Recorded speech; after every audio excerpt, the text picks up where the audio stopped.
To A9 news.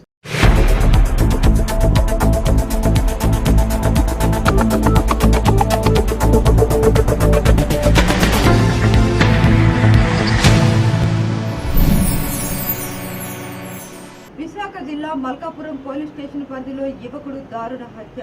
మృతుడు చొప్ప హేమంత్ కుమార్గా గుర్తించిన పోలీసులు. మల్కాపురం మార్కెట్ సమీపంలోని శెట్టిబలిజ వీధిలో రాత్రి సుమారు 11:45 సమయంలో గుర్తు తెలియని వ్యక్తుల చేతిలో హత్యకు గురైన హేమంత్ కుమార్. మృతుడు హేమంత్ కుమార్ పై మల్కాపురం పోలీస్ స్టేషన్లో రౌడీ షీట్ నమోదు చేసినట్లుగా తెలుస్తుంది. మృతుడు గతంలో పలు కేసుల్లో ముద్దాయిగా జైలుకు వెళ్లి వచ్చినట్లుగా తెలుస్తుంది. సంఘటన స్థలానికి చేరుకున్న ADCP DS Raveen Kumar, Malkapuram CI Luther Babu హత్య జరిగిన ప్రదేశానికి చేరుకుని పరిశీలిస్తున్న పోలీసు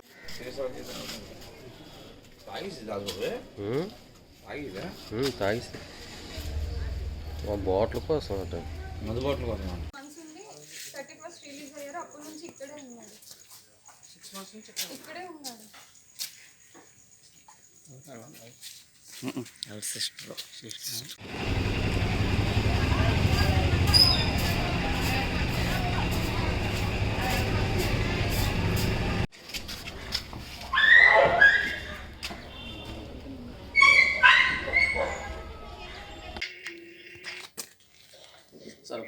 సార్ ఒక 5 నిమిషాలు సార్.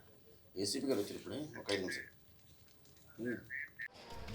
ఇక్కడ ఉన్నాయి మందు బాటిల్. ఏవి తాగారా? అక్కడ కనబడుతుంది గ్లాసులో వేయండి.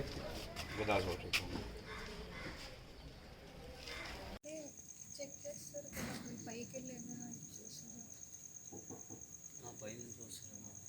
చూడడం కాదు, వాళ్ళు అక్కడ ఏమైనా దాగుంటారు చెప్పడం. ఒకసారి మీద ఉంటారు హైట్ బిల్డింగ్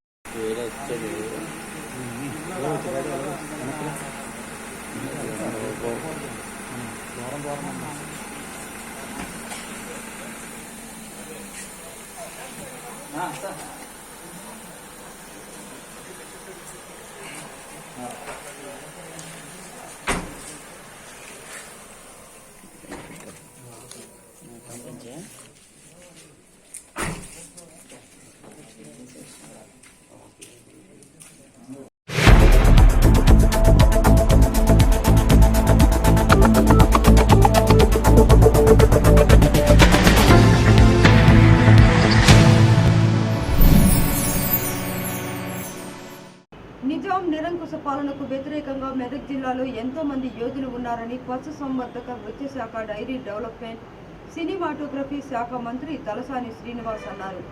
మెదక్ కలెక్టరేట్లో తెలంగాణ జాతీయ సమైక్యత వజ్రోత్సవ వేడుకల్లో మంత్రి పాల్గొని జాతీయ జెండాను ఆవిష్కరించగా Medak MLA Padma Devender Reddy, MLC Sheri Subhash Reddy, ZP chairperson Hemalatha, జిల్లా collector Harish, additional collector Ramesh, Pratima Singh పాల్గొన్నారు.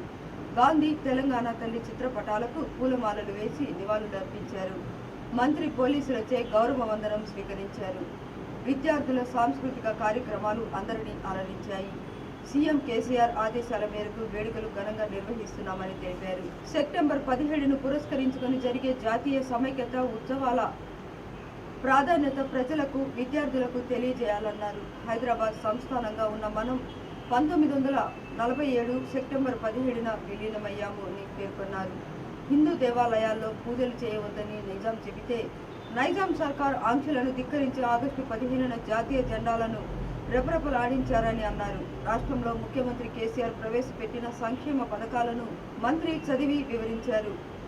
తెలంగాణ సచివాలయానికి అంబేద్కర్ పేరు పెట్టడం సువర్ణాక్షరాలతో లిఖించబడుతుందని చిరంజీవులను ఆశీర్వదిస్తున్నటువంటి గౌరవ మంత్రి వర్యులకు ప్రత్యేకమైనటువంటి ధన్యవాదాలు తెలియజేస్తూ ఉన్నాం. గౌరవ ముఖ్య అతిథులు విచ్చేస్తూ ఉన్నారు. పశుసంవర్ధక శాఖ తల్లి చిత్రపటానికి చక్కగా పూలమాలను అలంకరింపజేస్తూ ఉన్నారు. అభ్యుదయ పథంలో అన్ని పీడిత జనబాహుల్యపు అంతరంగమై సమరస భావాన్ని కలబోసుకున్న వ్యక్తి, సీనన్నగా అందరి మదిలో ఎన్నో విశేష కార్యక్రమాలను చేపడుతున్నటువంటి పశుసంవర్ధక శాఖ, మత్స్య శాఖ, డైరీ డెవలప్మెంట్ మరియు సినిమాటోగ్రఫీ శాఖ మాత్యులు శ్రీమాన్ तेलंगाना जातीय समिक्षता दिनोत्सव पैरेड आपका निरीक्षण के लिए हाजिर है।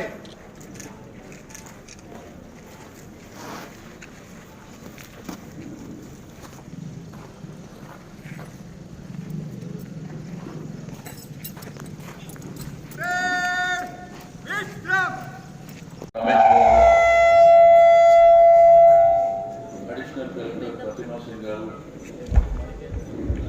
మున్సిపల్ కమిషన్ చైర్పర్సన్ చంద్రబాబు గారికి,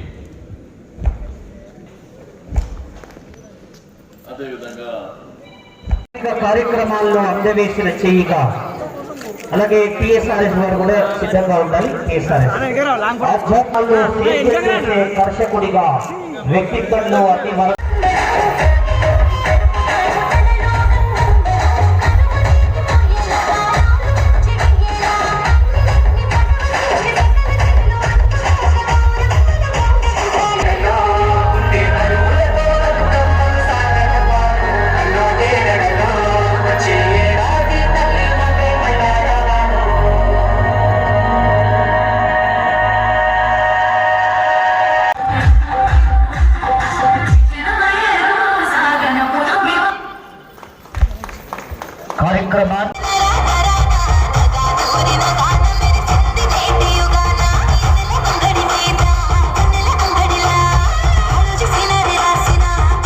కార్యక్రమాన్ని ఈ చక్కటి కార్యక్రమం 3 రోజుల కార్యక్రమాన్ని కలెక్టర్ గారి ఆధ్వర్యంలో ఏర్పాటు చేసినటువంటి చక్కటి కార్యక్రమానికి 3 రోజుల కార్యక్రమాన్ని మీరందరూ కూడా విజయవంతం చేయవలసిందిగా పేరున సమైక్యత వజ్రోత్సవాలకు భారతదేశానికి 1947 సంవత్సరం ఆగస్టు 15వ తేదీన బ్రిటిష్ పాలకుల నుండి స్వాతంత్రం సిద్ధించినప్పటికీ హైదరాబాద్ సంస్థానం భారతదేశంలో విలీనం కాలేదు. అట్టి పరిస్థితిలో వేలాది మంది సామాన్య ప్రజలు, కవులు, కళాకారులు దేశం మొత్తం స్వాతంత్ర సంబరాలు జరుపుకుంటుండగా హైదరాబాద్ సంస్థానం అందులో భాగస్వామ్యం పరిస్థితిలో జీర్ణించుకోలేక ఉధృత స్థాయిలో ఉద్యమాన్ని నిర్వహించడం జరిగింది.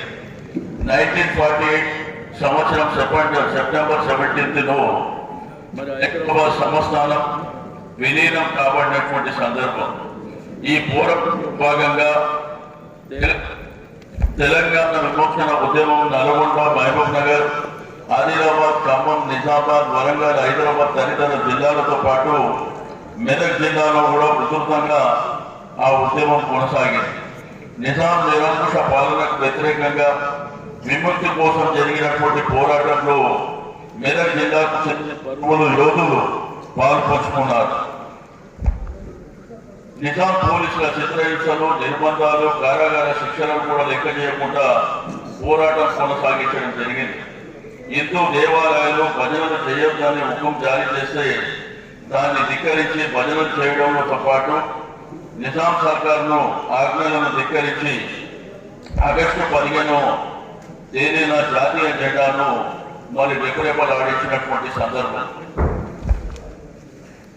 చెందిన షోల లింగయ్య ఇండియన్ నేషనల్ ఆర్మీలో ఇంజనీర్ ఉద్యోగానికి రాజీనామా చేసి తనకున్న సైనిక పరిజ్ఞానంతో రజాకారుల దాడులను తిప్పికొట్టడం కోసం రక్షణ దళాన్ని ఏర్పాటు చేయడం జరిగింది.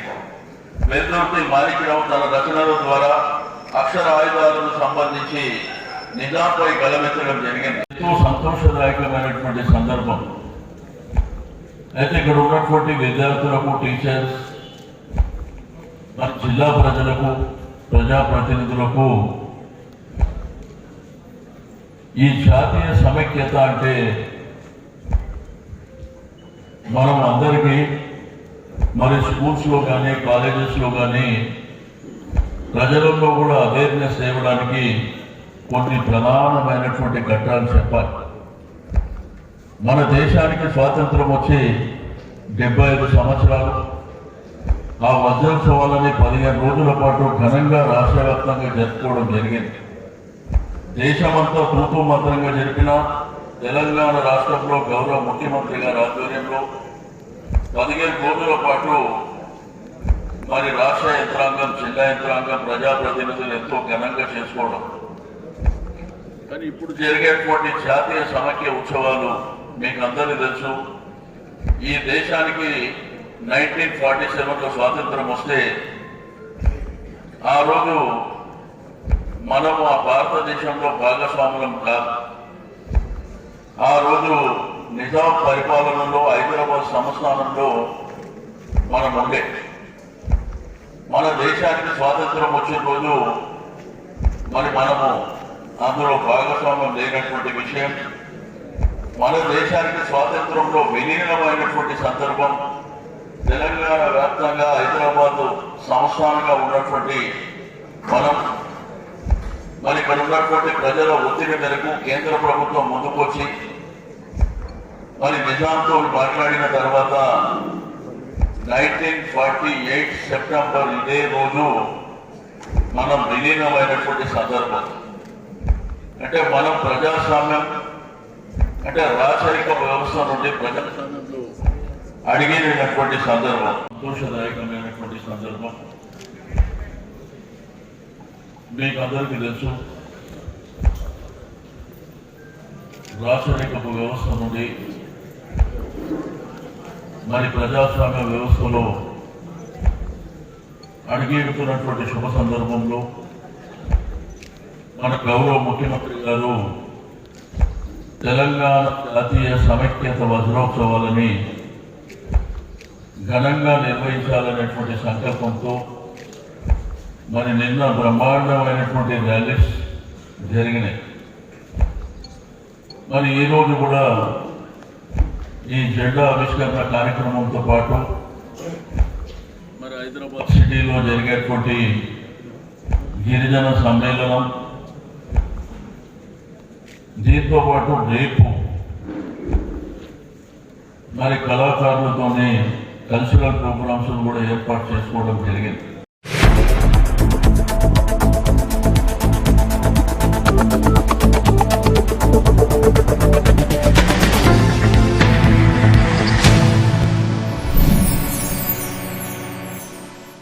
మెదక్ జిల్లా ఆదివాసీ బంజారా భవన్ ప్రారంభోత్సవానికి నర్సాపూర్ నియోజకవర్గం నుంచి 55 బస్సులతో బంజారా ఆడపడుచులు బంజారా వేషధారణతో బంజారాలు హైదరాబాద్కు తరలి వెళ్లడం జరిగింది.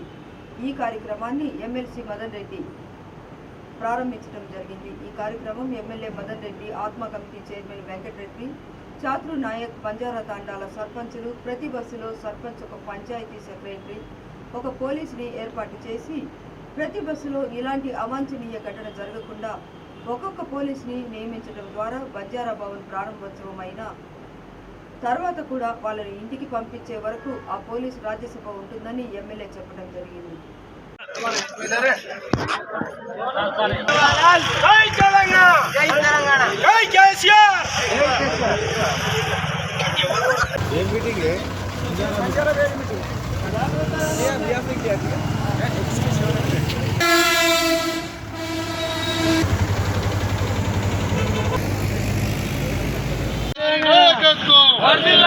కేసీఆర్ గారి నాయకత్వం, మదన్ రెడ్డి గారి నాయకత్వం, జై తెలంగాణ, జై తెలంగాణ.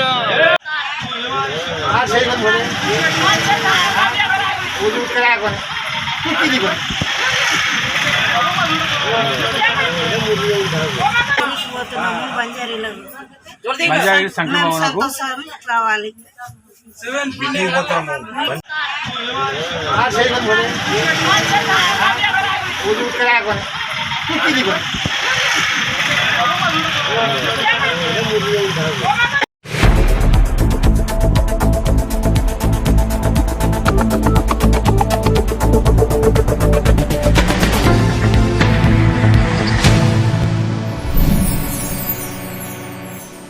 ప్రాణాపాయ స్థితిలో ఉన్న తోటి వారిని కాపాడటంలో రక్తదాతలు ప్రాణదాతలుగా నిలుస్తారని TUWJ H143 రాష్ట్ర కార్యవర్గ సభ్యులు మరియు జిల్లా ప్రెస్ క్లబ్ అధ్యక్షులు కారింగుల అంజన్ గౌడ్ అన్నారు. పట్టణ కేంద్రంలోని కొమరబండ 11వ వార్డులో జై భీమ్ యూత్ ఆధ్వర్యంలో ఏర్పాటు చేసిన రక్తదాన శిబిరాన్ని అంజన్ గౌడ్ ప్రారంభించారు.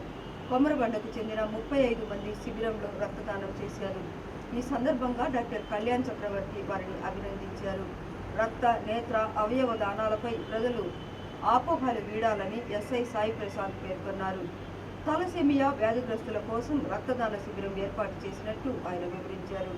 ఈ కార్యక్రమంలో జైభీం యూత్ అధ్యక్షులు దేవపంగు విఖిల్, ఉపాధ్యక్షులు దేవపంగు నాగశరణ్, కార్యదర్శి కస్తాల నాగార్జున తదితరులు పాల్గొన్నారు.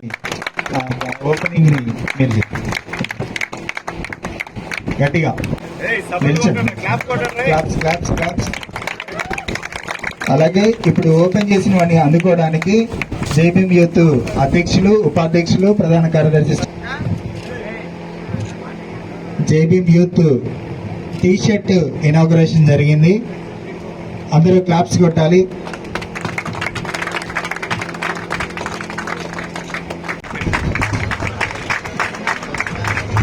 తమ్మిశెట్టి శ్రీనివాస్.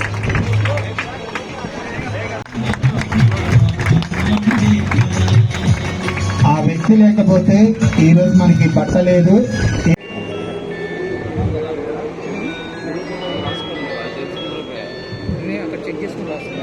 మనం దాన్ని ఖచ్చితంగా గుర్తుపెట్టుకొని మన యూత్ పిల్లలందరూ కూడా దాన్ని ఫాలో అవుతారని ఆశిస్తున్నాము. ఈ కార్యక్రమంలో మరొక చిన్న భాగం మిగిలిపోయింది. అది ఈ అప్రిసియేషన్ సర్టిఫికెట్ ఏదైతే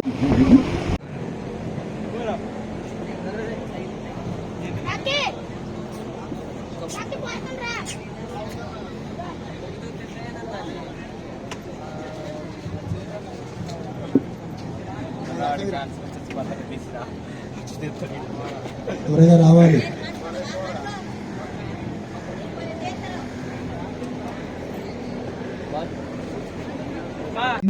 వెంకీ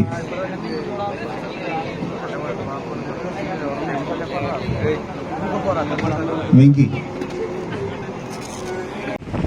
ఎందుకంటే మన రక్తదానం వల్ల మనం ఒక ప్రాణాన్ని కాపాడుతున్నట్టు, అంతేకాకుండా మన వల్ల ఎంతో గొప్ప ప్రాణాలను మరియు ఇతర ఇబ్బందులుగా బాధపడుతున్నటువంటి వాళ్ళకి మనం సహాయం చేస్తున్నట్టు. చప్పట్లు కొట్టారు. Claps clap. చేతులు ఉన్నాయి కదరా, ఖాళీగా చూస్తారు.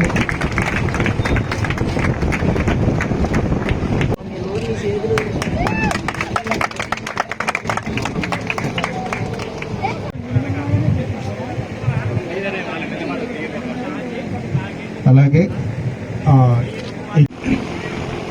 ఈ కార్యక్రమానికి ముఖ్య అతిథిగా చేసిన డాక్టర్ కళ్యాణ్ చక్రవర్తి గారికి, అలాగే ఈ వార్డు కౌన్సిలర్ నెమ్మాద్ బాబు గారికి, ఎన్ఆర్ఎం స్కూల్ చైర్మన్ గారికి చంద్ర గారికి, తమ్ముడు సాయికి, సత్యనారాయణ గారికి, నరేష్ గారికి, ఈ కార్యక్రమాన్ని ఇంత దిగ్విజయం చేస్తున్న మీ అందరికీ పేరు పేరున కృతజ్ఞతలు. ఈ కార్యక్రమాన్ని నన్ను ఆహ్వానిస్తున్నందుకు మీ అందరికీ మరొకసారి ధన్యవాదాలు తెలియజేస్తున్నాను.